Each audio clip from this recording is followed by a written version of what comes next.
Nossa história começa há muito, muito tempo atrás, nos corredores do Palácio Imperial.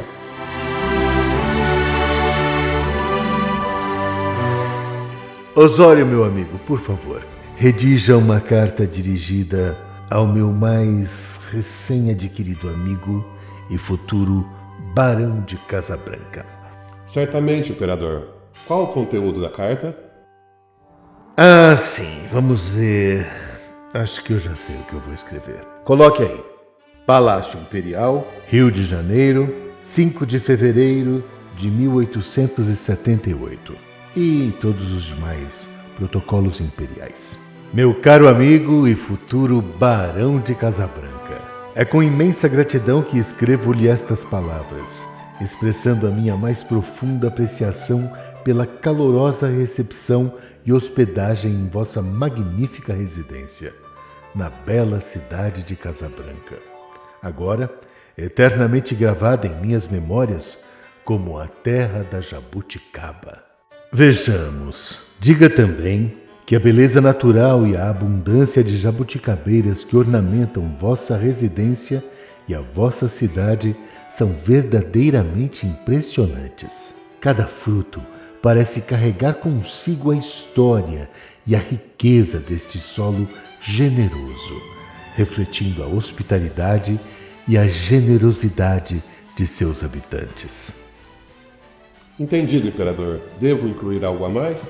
Sim, por favor, acrescente que expresso a minha mais sincera admiração pelo seu zelo em preservar e promover as maravilhas dessa região, tornando-a um verdadeiro paraíso para todos aqueles que têm o privilégio de visitá-la. E diga também que esta carta é testemunho de minha gratidão por sua amabilidade e gentileza, e que nossa amizade e colaboração continuem a prosperar, fortalecendo os laços que unem os nossos corações. Imperador, algo mais ou podemos finalizar? Apenas encerre a carta expressando os meus melhores e mais sinceros votos de estima e consideração.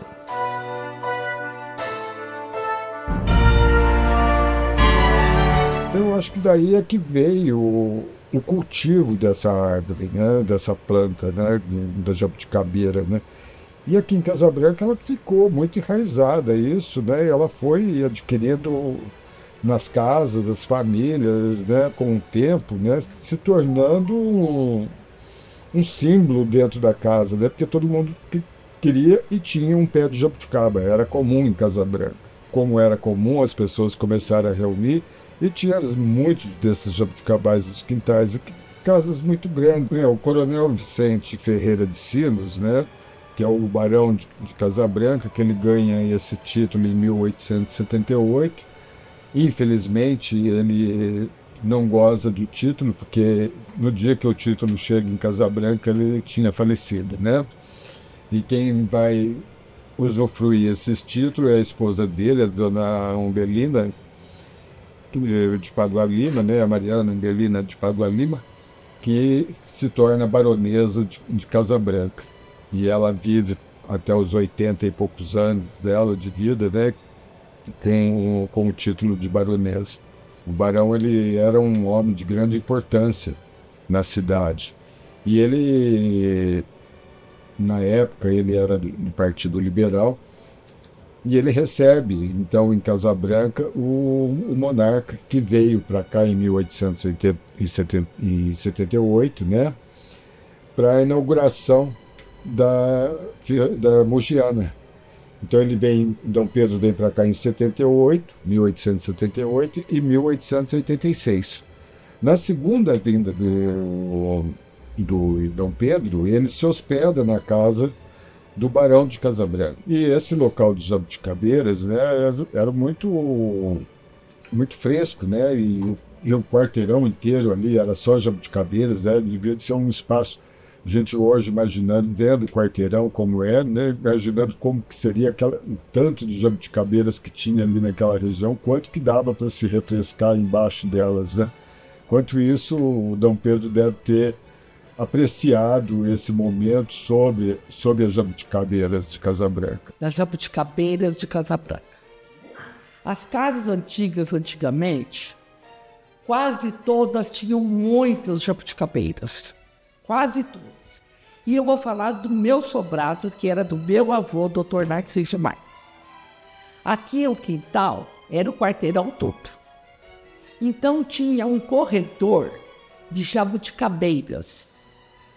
E em frente a esse corredor tinha um círculo imenso de jabuticabeiras centenárias.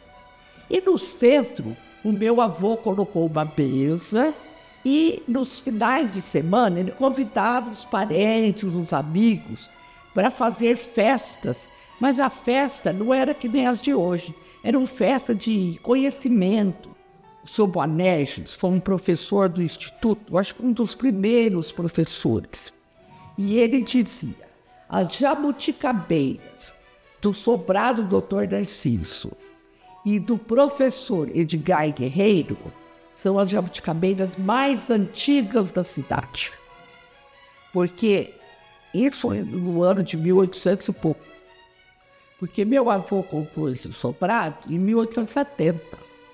Mas já era, há mais tempo, já era de outras pessoas, né? Que a gente não sabe o início. Eu me lembro muito bem da época que as jabuticabeiras, tinha umas 50 jabuticabeiras. Eu me lembro da época que as jabuticabeiras davam flor. Então o tronco ficava branquinho de flor. E vinha milhões de abelhas para pegar o néctar das flores. E o perfume das flores era inacreditável, a gente não podia falar que coisa maravilhosa que era o perfume. Tinha muita jabuticabeira, mais ou menos a gente calcula que tivesse umas 50, e isso não é do meu tempo, minha mãe que contava. Então, o meu avô, quando comprou do barão essa casa, porque foi do barão. Por que barão? Porque quando Dom Pedro II esteve em Casabranca, esta casa era a mais linda da cidade. Então o Dom Pedro ficou hospedado aqui por 2 vezes. Mas aqui, o Sobral, era maravilhoso, porque não tinha casa nenhuma. Era só pomar. Então tinha muitas jabuticabeiras, umas 50, tinha esse corredor de jabuticabeiras, tinha esse círculo de jabuticabeira. Ele ficou hospedado aqui junto com a comitiva dele. Com certeza, o barão se desdobrou para agradá-lo. Então caminhou aqui por todo esse quintal que só tinha árvores frutíferas. Com certeza, Dom Pedro ficou muito encantado com o lugar que ele ficou. Tanto é que ele voltou de novo. Voltou e ficou hospedado aqui. Por isso que o barão recebeu o título de barão. Bom, o que eu me lembro é o seguinte: a jabuticaba, ela foi trazida pelos mineiros. Ali por volta de 1830, logo depois da independência, a capitania de Minas Gerais invadiu esse pedaço de São Paulo. Existem mapas no arquivo de São Paulo que comprovam que essa parte aqui, desde o Rio Grande, aqui confrontando com Poços de Caldas, tudo isso aqui ficou com a capitania de São Paulo. Então foi mandado para cá o coronel Joaquim Gonçalves dos Santos, que foi a primeira autoridade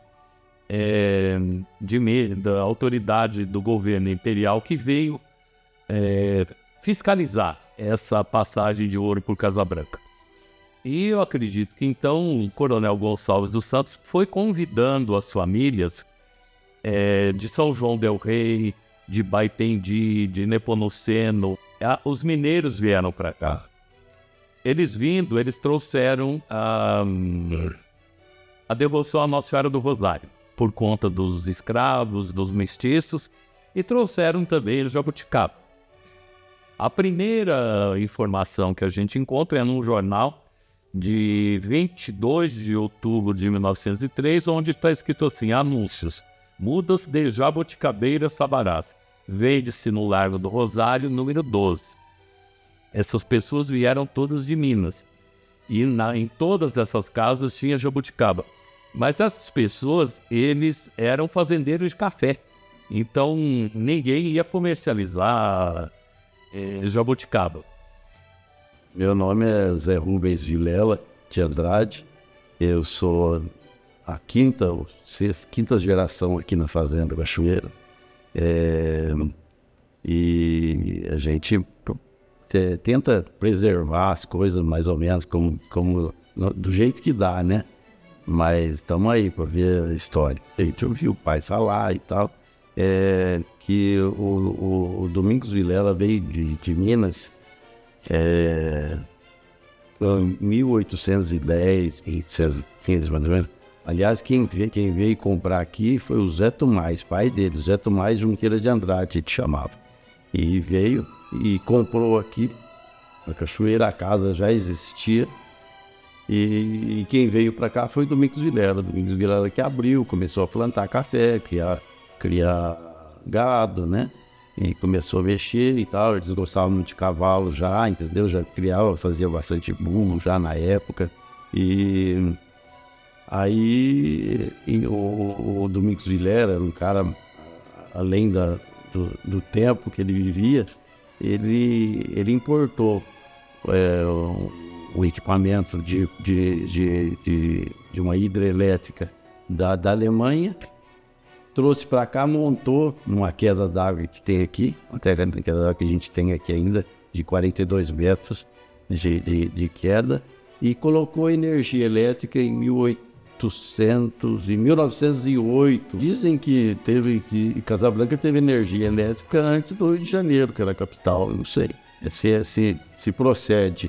Mas é o que a gente ouve por aí, né? Então aqui era uma fazenda assim que tinha café, tinha máquina de beneficiar arroz, plantava bastante arroz por aqui na região. Então chegava de sábado, todo mundo da região vinha aqui na sede limpar arroz, trocar arroz, entendeu? Não existia venda, né? Então o pessoal trocava, entendeu? Tinha um porco, trocava a troca de um saco de arroz, e uma galinha, um frango, entendeu? Então dizem que de sábado aqui era uma feira.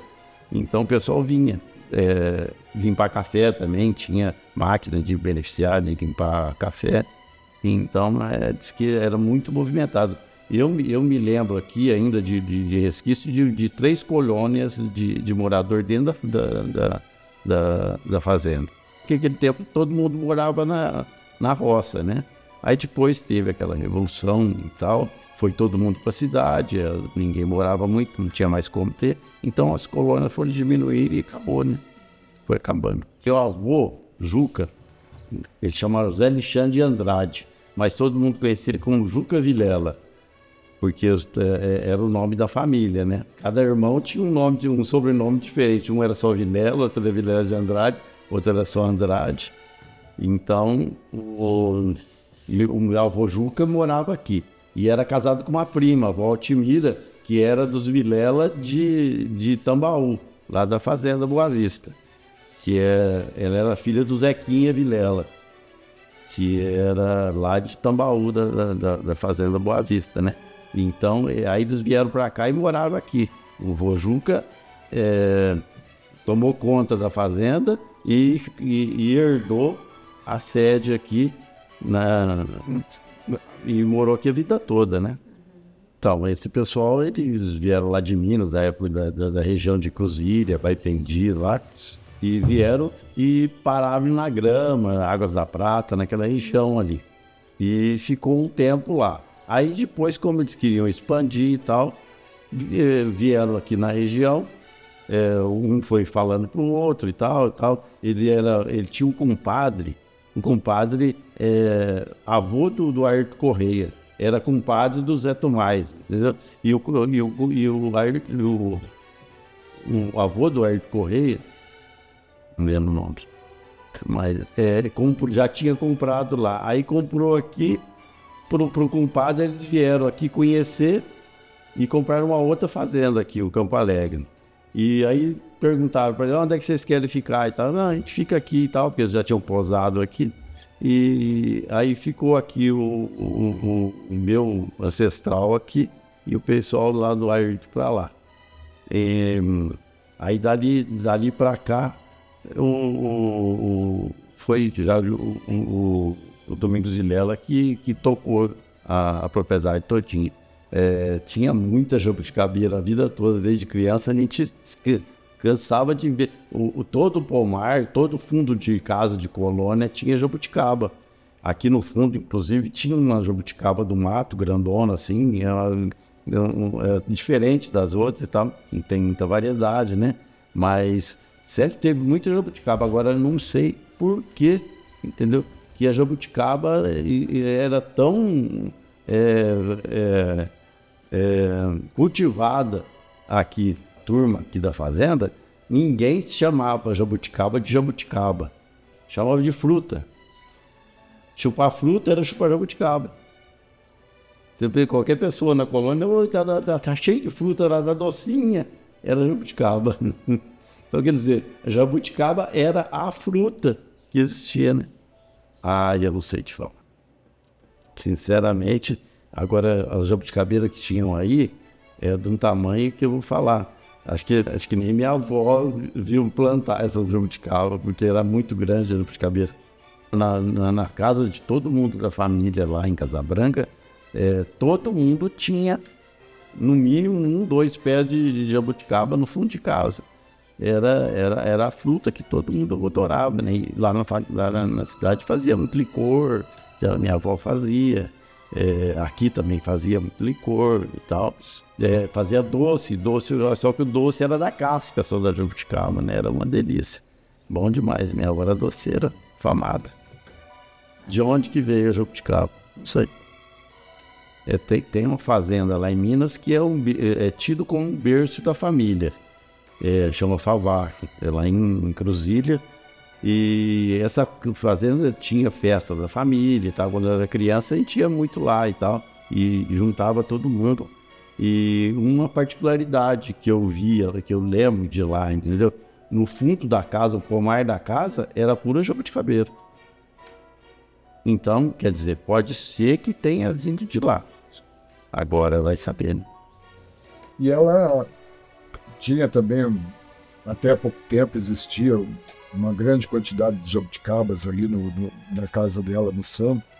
E eles vendiam essas jabuticabas para colhedores que juntavam tudo isso e vendiam em São Paulo, né? Elas eram vendidas em São Paulo. Então recolhiam dos pomares particulares. Isso era uma prática muito antiga na cidade que fazia.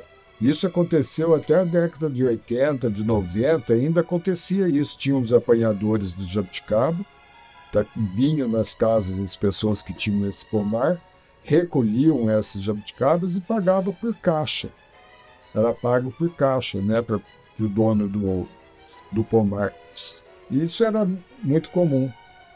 E nesse contexto, você veja, o bairro São João é tão velho quanto Casabranca, porque ele já existia lá em 1814, o bairro São João, antes da elevação de Casabranca à vila de Nossa Senhora das Dores, né? Então o bairro São João já existia, provavelmente com jabuticabas lá em cima também, porque existia muitos pomares lá em cima, e hoje existe ainda alguns pomares ainda lá em cima de jabuticaba, ainda tem, né? É da terra, é própria da terra, foi cultivada aos poucos pelos moradores que aqui foram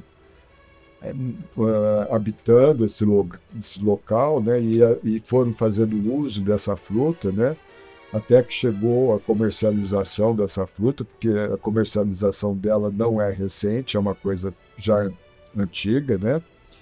Tinha aí a família Galante, que usava o transporte, que ela comercializava essas frutas, eles compravam essas frutas todas nos catadores de jabuticaba e levavam para São Paulo para vender, né? Nos grandes centros lá em São Paulo, que eles tinham até os depósitos deles lá. Então virou um negócio de comércio. Aí começaram a plantar jabuticaba, e aí surgiu o seu José Costa Grilo, que comprava a jabuticaba para jabuticaba ser vendida no mercado em São Paulo. também o seu Bepinho Olmedo, junto com a família Galante, né? Que depois virou uma transportadora, mas o seu Bepinho ali na Presidente Kennedy, próximo a uma farmácia que tem ali, quando tem aquela avenida que vai para a rodoviária, ali era um grande depósito de frutas. Então, assim, voltando um pouco nessa parte que eu falei dos Olmedo, dos Galante, dos Grilo também, eles não tinham plantação, eles simplesmente iam nos pomares, iam em quem tinha grandes quantidades, como disse o seu Tristão Lopes da Cunha, então eles compravam o pomar, né? Tinham as pessoas que trabalhavam e assim, primeiro no mercado municipal, depois no Ceasa, foi que a jabuticaba de Casabranca foi ganhando nome, né? Sérgio, coisa linda, para não acreditar que você conseguiu fazer tudo isso. Ficou lindo demais, hein, rapaz? Original, hein?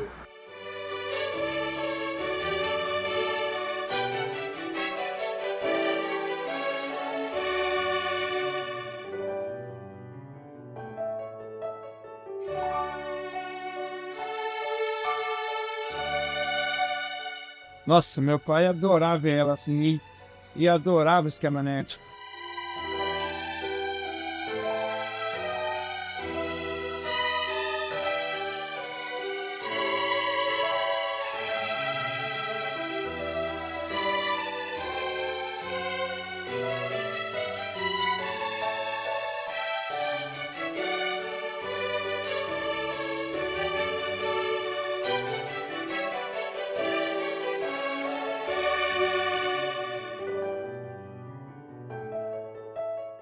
Sérgio, que surpresa, cara. A caminhonete ficou linda. Meu pai adorava essa caminhonete. A gente levou quase um ano para fazer e deu um trabalho danado para achar As peças. os acabamentos. Certo. E o mais foi difícil foi chegar na cor. Cor E original. a gente acabou encontrando atrás do banco, tinha um pedacinho. Um lá, pedacinho que de era cor original.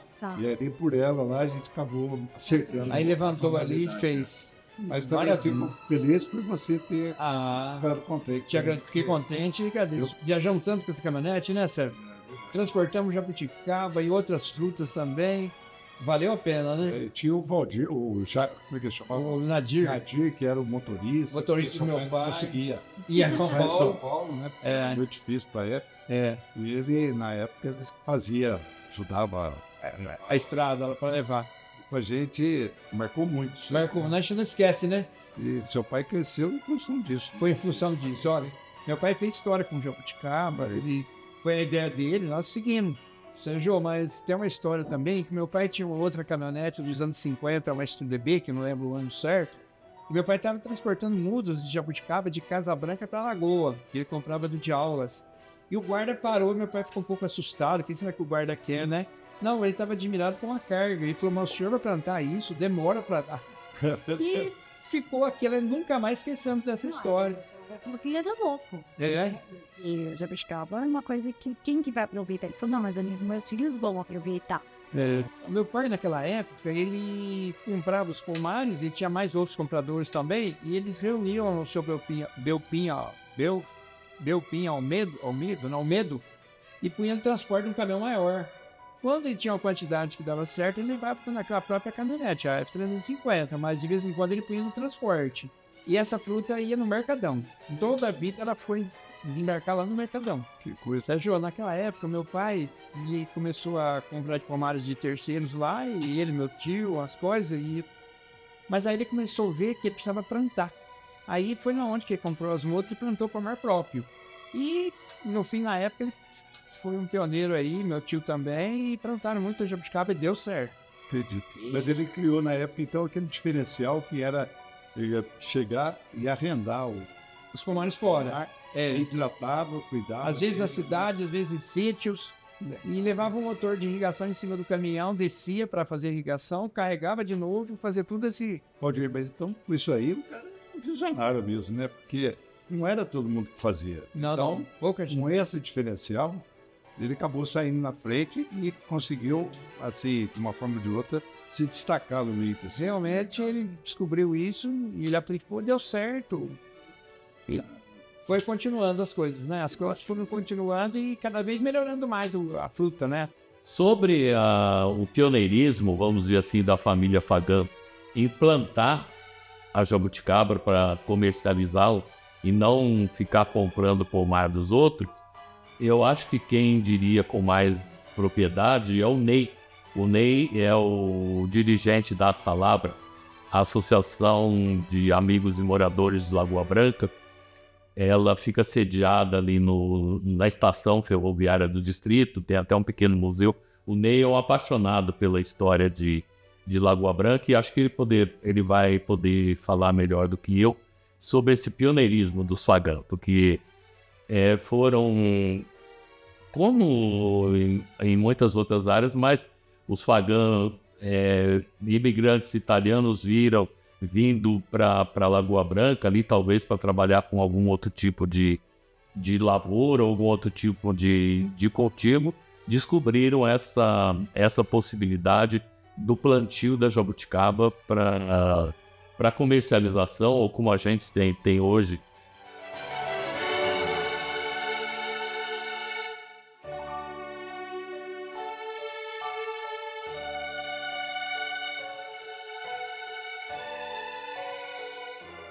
Quando eu tinha 12, 13, 14 anos, eu já fazia a colheita de jabuticaba. Sempre ganhei meu dinheirinho, naquela época eu era jovem, colhendo jabuticaba. E o que eu sei de jabuticaba é que existem pés aqui na Lagoa que tem de 150 a 200 anos, isso sempre teve. O conhecimento que eu tenho a respeito de jabuticaba é que em 2009 eu tive a ideia de dar nome à estrada que liga Lagoa Branca até Vargem Grande do Sul ao nome da família Fagan. Foi aonde que eu cheguei no nome do senhor Giordano Fagan. Aí eu tive que fazer uma pesquisa, porque tinha que fazer uma biografia dele. Como eu disse, a família dele me ajudou muito, né? Na época, lá em 2009, passei para o vereador e assim foi. Foi votado por unanimidade e hoje a estrada que liga Lagoa a Vargem Grande do Sul tem o nome do senhor Giordano Fagan.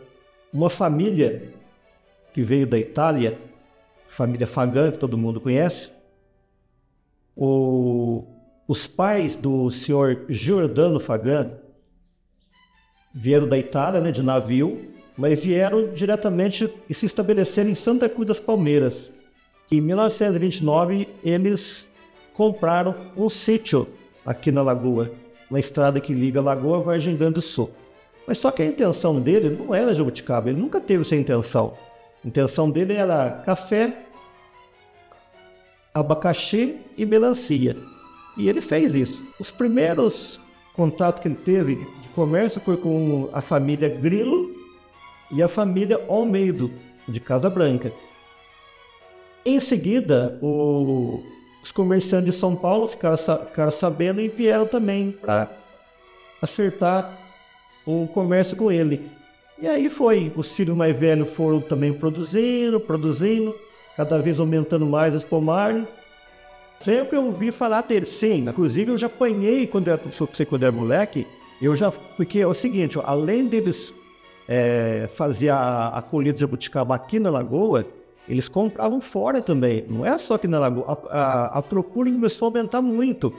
Eu já fui em Casa Branca, apanhei lá no São Tristão, Lopes da Cunha, naquela época era tudo pasto ainda, hoje virou cidade lá, né?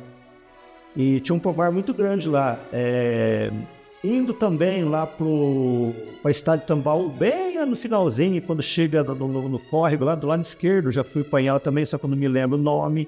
Antigamente, quando eu era mineiro, produzisse uma vez, porque aproveitava a época da chuva. Hoje não. Com o sistema artificial de irrigação, eles fazem a coleta de 3, 4 vezes ao ano. No caso do Grilo e do Almeida, esses caminhãozinhos pequenos naquela época, né? Não ia daqui em São Paulo, um caminhãozinho daquele, né? E eles faziam a coleta toda na região aqui e colocavam na transportadora Galante. Aí as terras foram separadas. Cada filho cultivava a sua parte. E foi aumentando. E hoje, pelo menos aqui na adjacência do distrito de Lagoa Branca, tem aqui em torno de 20 a 25 mil pés. Existe também o pioneirismo do seu de Aulas Nogueira. O seu de Aulas também descende dessas pessoas, desses Nogueira que eu disse no início, que vieram para Casa Branca. Aliás, o primeiro deles, a título de curiosidade, foi o que ganhou a Sesmaria da Paciência. A Sesmaria da Paciência, ela se estendia de Tambaú, ali a área de São Pedro dos Morrinhos, até aqui o Desterro, do lado de cima da margem do córrego até o Desterro. A mãe do coronel João Gonçalves era filha desse Urias Emídio Nogueira de Barros, que era o donatário dessa Sesmaria da Paciência, né? E foi lá da Paciência que foi demolido o sobrado da Paciência e transportado aqui para a Praça Barão de Mogi Guaçu, né? Não tijolo a tijolo, como algumas pessoas escrevem, porque o sobrado é de taipa, né? Agora, nessa recente reforma, se descobriu. Mas, assim, o pioneirismo do seu de Aulas é um pioneirismo diferente, é um pioneirismo do plantio e do manejo da jabuticaba, da venda de mudas de jabuticaba e não da venda da fruta, né? É também um ramo interessante da história da jabuticaba em Casa Branca, mas, assim, claro, a gente tem que dar valor para quem planta, porque se não há quem plante ou quem venda mudas, né, consequentemente, não haverá frutas, né? Porque ele veio para ficar aqui porque ele gostava disso aqui e tinha um pomar de jabuticaba. De jabuticabas, né? E aí ele fazia essas jabuticabas, né? Fazia mudinhas, né? Para presentear as pessoas, não é isso? Fazia. E ele presenteava e ele fazia como a gente fala, berçário? Isso. A maternidade dela, isso, né? Maternidade. A estufa. A estufa, por quê? Era natural, Zé. Ela nascia espontânea, facilmente. Espontânea, aqui é o centro de origem, né? Então facilita muito. Aí o que ele fazia? Ele começou a colocar em alguns lugares, em lata. Mas então, aí o papai vendo aquilo, ele teve a ideia, né, não só de presentear, mas de comercializar o produto da jabuticabeira. O amor que o vô tinha em criar, Zé. Não era nem comercializar. Não, ele presenteava, mas foi aí que o papai quis comercializar. Foi da começo da década de 60, mais ou 60? Menos. Por aí. Foi, né? Foi quando ele falou, as minhas conversas com ele, foi exatamente isso. Que aí ele começou a comercializar. Na época ele tinha outras espécies que ele também produzia, né? Que nem flamboyant, sibipiruna. E aí já tinha também a jabuticabeira, que fazia parte dessa lista de plantas que ele fazia. Mas era muito experimento, Zé. Era, porque não existia nada, literatura, nada para... E principalmente porque na cidade era comum a gente ver, eram árvores maduras, eram árvores, como a gente fala? Árvores adultas. Isso. Essas árvores adultas. E ele pensou, a hora que morrer, o que faz? Porque ele começou a produzir, a semear, depois aí já é década de 70. Onde ele semeava? Ele deixava em canteiros? Canteiros aqui na frente da casa, que começou na época do seu Benedito Ferreira, depois o seu João Bento, Dona Helena Bento, depois, mais para frente, o Antônio Barzon, Dona Elisa Barzon, foram o pessoal, assim, as pessoas que foram os que fizeram, na verdade, né, o semear. Zé, você não vai esquecer. Você não vai esquecer da molecada. Sim, toda... Aí era uma festa, né? Que aí eu dado, que aí com os amigos dele, eu com meus amigos, vinha todo mundo passar férias aqui para plantar e meu pai pegava a criançada para plantar jabuticabeira. Nessa década de 70, depois aí que o plantel começou já a crescer, que ele semeou quase 60 mil jabuticabeiras, uma coisa um absurdo. Tanto é que estão todas aí, hoje a gente nos beneficiando. Que plantas aí, desde aquela época. Ele começou a colocar em latas e distribuir, que foi um dos pioneiros, né, na produção de jabuticabeiras, né, regionalmente falando, talvez até nacionalmente. E foi quando ele começou a levar as jabuticabeiras na Kombi que a gente tinha. Eu era criança, eu tinha o quê? 5, 6 anos. Nós íamos na rodovia que vai até Campinas, em Aguaí, nos postos assim da cidade, Limeira, até chegando em Campinas no Ceasa, que era a rota que ele fazia, e deixava nos postos em consignação para comercializar. Em 78, aí ele comprou um caminhãozinho que aí distribuiu, aumentou aí a área, que foi até Ribeirão, até São Paulo e tal. E nessa época foi um momento muito bacana, porque houve, para mim pessoalmente, porque foi quando eu realmente valorizei todo o trabalho que o papai fazia, porque a gente tínhamos uma certa resistência, né? Nós com a ideia. Tínhamos. E você, quando foi em São Paulo, você viu também que lá em São Paulo não existia. Não tinha concorrência. Foi quando o paisagismo explodiu, que aí a jabuticaba é uma planta essencialmente brasileira, fácil de lidar. O ser humano adora, o passarinho adora. Ô Zé, me fala sobre a resistência. Por que a gente tinha tanta resistência com aquilo? É que era uma ideia muito nova. Papai era um visionário. E aquilo ali, as pessoas, a opinião pública nos influenciava, né? Então todo mundo falava que aquilo ali, que ideia de louco. Chegou um cara falando que vai produzir jabuticabeira, então a pessoa tinha, né? Todo o comércio, até gerente de banco, achava aquilo lá um absurdo. E a gente tinha tanto. A terra da jabuticaba. E as pessoas tinham essa. Então nós éramos os filhos, o papai forçando, a gente tendo que trabalhar naquilo.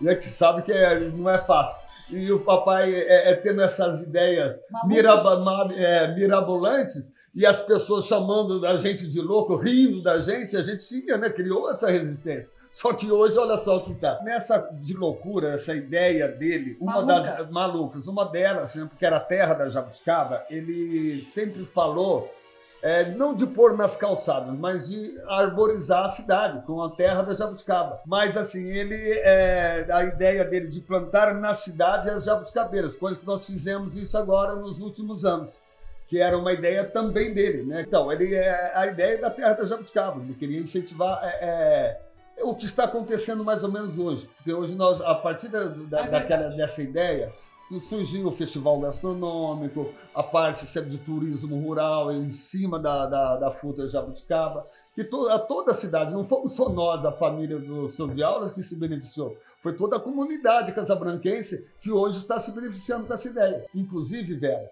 foi há 2 anos, foi feita a inauguração, né, do Arboreto de Aulas Nogueira. O que é arboreto mesmo? É aquele conjunto de jabuticabeiras. Entendi, na praça. Na praça, que é a Praça Antônio Aparecido Sati, né? Mas o Arboreto de Aulas Nogueira, que foi uma homenagem feita pela prefeitura a ele. Ô Zé, depois de tanto sofrimento, sofrimento, é suor, porque dinheiro é suor. Certo? Trabalho, né? Trabalho. Então eu acho que depois de tudo isso, do papai, do vô, dos Fagãs. Isso, Zé. Família Fagãs. Merece o selo, né, Vera? Merece o selo, Zé. E isso já está sendo feito. Isso já está sendo providenciado, o pessoal já está correndo. E logo nós vamos ter o selo de identificação aqui da cidade. Como que é esse selo? Selo para quê? O selo é para identificar, diferenciar comercialmente a nossa jabuticaba de todas as outras, porque nós somos a capital da jabuticaba e temos que ter esse, como existe lá na Canastra, no Rio Grande do Sul.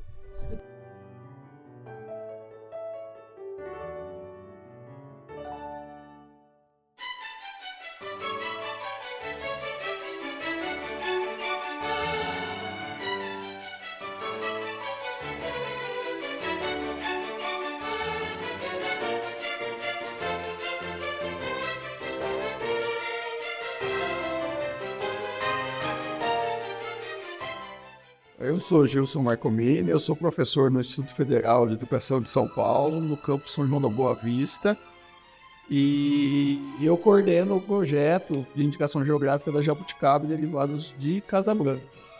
Esse projeto surgiu através de um edital da Secretaria de Educação Tecnológica, que é vinculado ao Ministério da Educação, E esse edital ele foi direcionado a todos os institutos federais do Brasil. E nós fizemos a proposta através do nosso campus, visando desenvolver o projeto com a Jabuticaba de Casa Branca. Quando existe algo que pode ser reconhecido geograficamente, né, ou seja, pela sua localização, e quando esse produto ou serviço ele tem um vínculo muito forte com a região, né, ou com a cidade, então ele é passível do reconhecimento por indicação geográfica, né? É como se fosse um selo que atesta que aquele local tem um vínculo com aquele produto, com aquele serviço. Bom, o projeto da indicação geográfica da Jabuticaba e derivados de Casa Branca, na verdade, é um projeto que visa obter o selo de reconhecimento por indicação geográfica para a cidade de Casa Branca, relacionado com a produção da jabuticaba, fruta, e também dos derivados que são feitos com a jabuticaba de Casa Branca, né? E aí a gente tem uma série de trâmites e normas que tem que ser feitas, atendidas, para ter esse reconhecimento, né? No caso da indicação geográfica, ela pode ser feita de duas maneiras.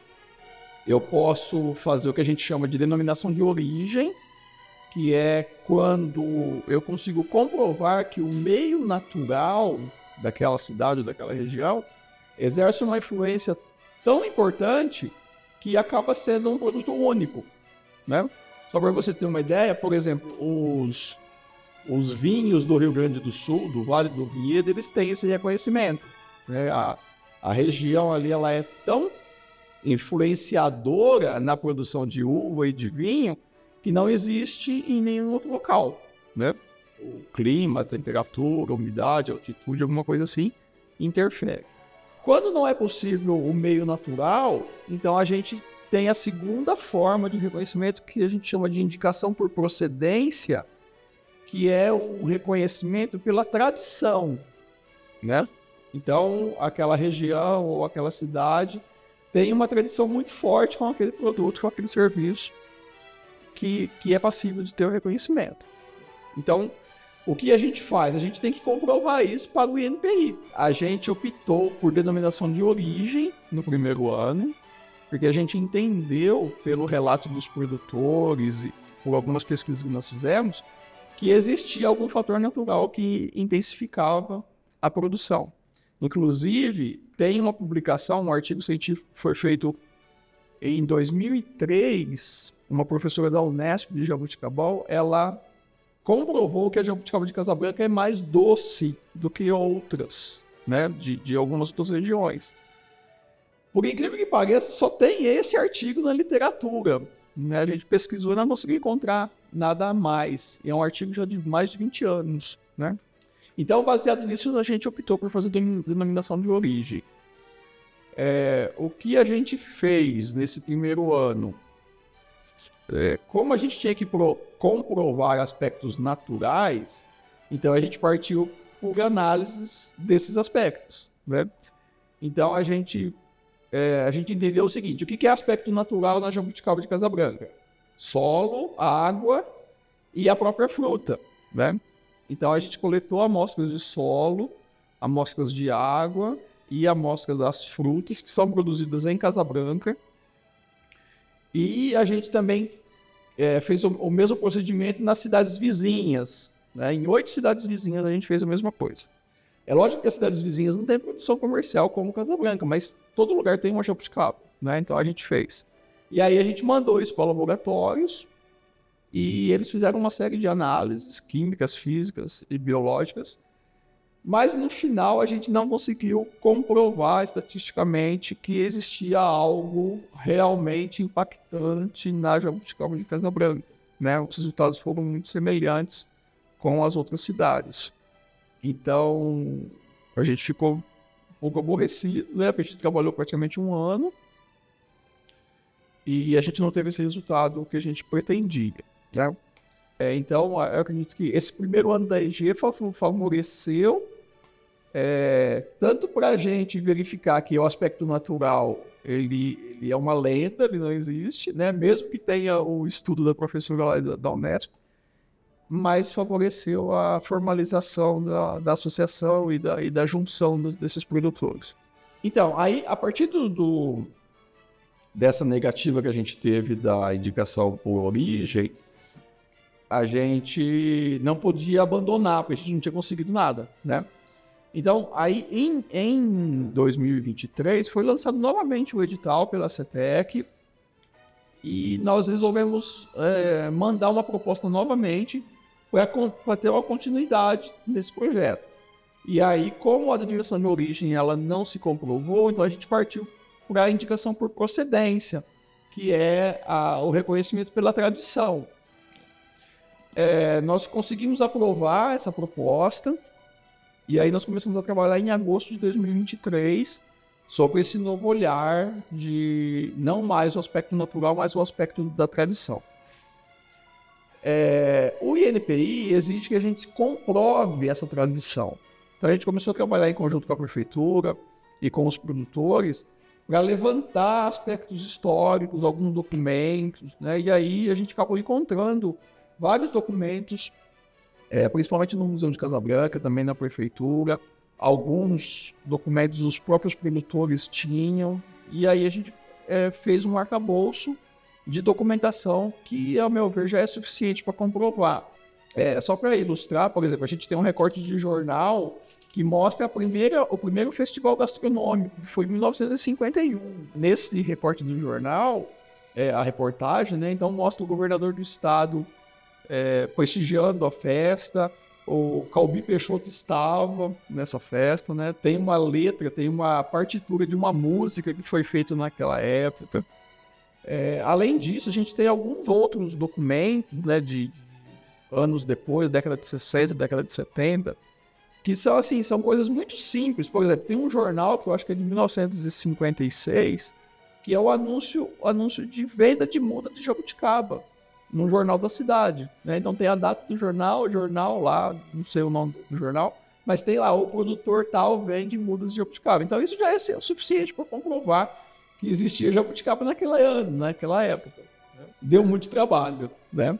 Um trabalho muito grande, de 2 anos. A gente foi muitas vezes para Casabranca, porque a indicação geográfica, depois que ela for aprovada, ela vai emitir um selo. Assim como o queijo da canastra tem um selo, o vinho do Vale dos Vinhedos, né? Então vai ter um selo que o produtor vai colocar no frasquinho da geleia, na garrafa do destilado e tal.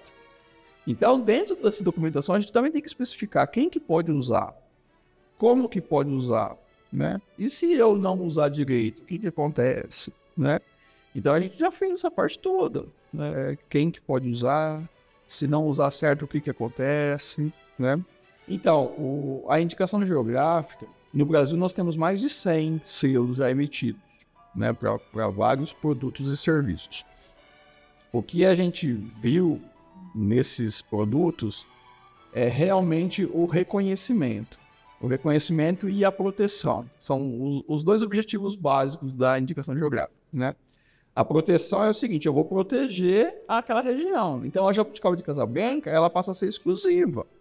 Uma jabuticaba, ela deixa de ser uma jabuticaba para ser a jabuticaba de Casabranca, né? Então quando chegar no Ceasa de São Paulo, no Ceasa do Rio de Janeiro ou em algum supermercado de qualquer cidade do Brasil, vai aparecer que a jabuticaba é de Casabranca e que tem aquele selo, que tem aquele reconhecimento que está protegido.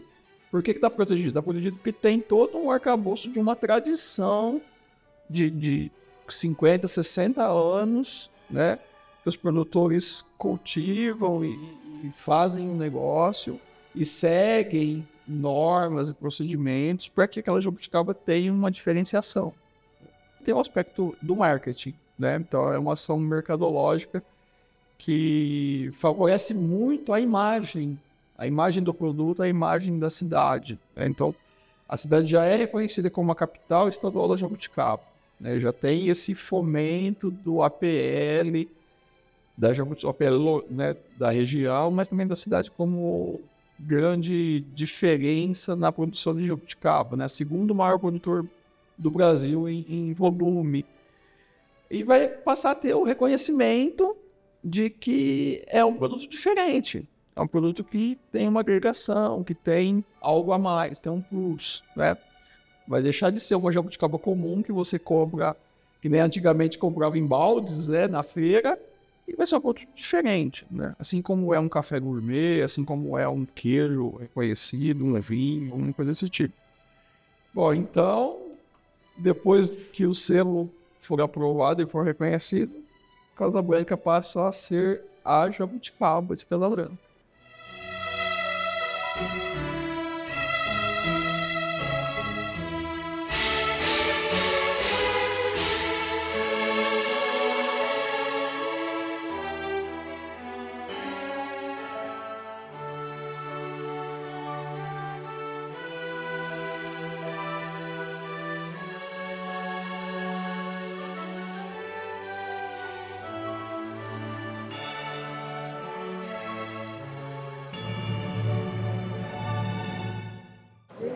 Nossa, jabuticaba bonita.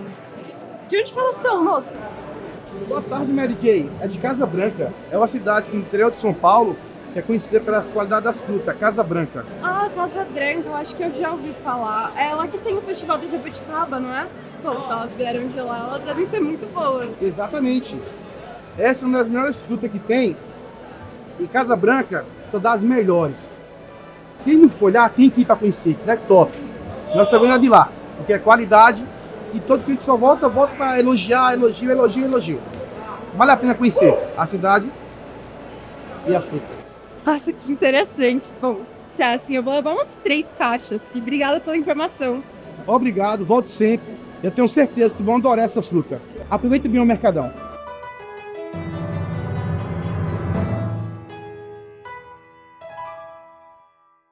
E assim encerramos nossa jornada.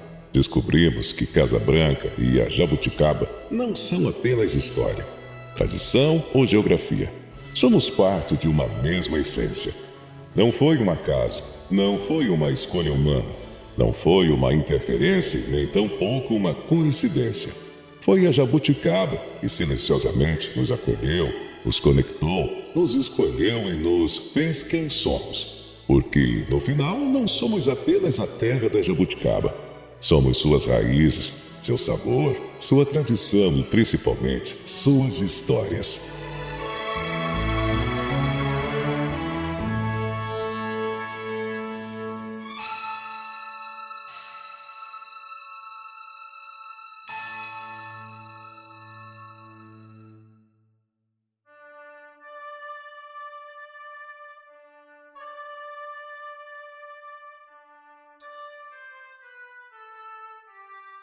Música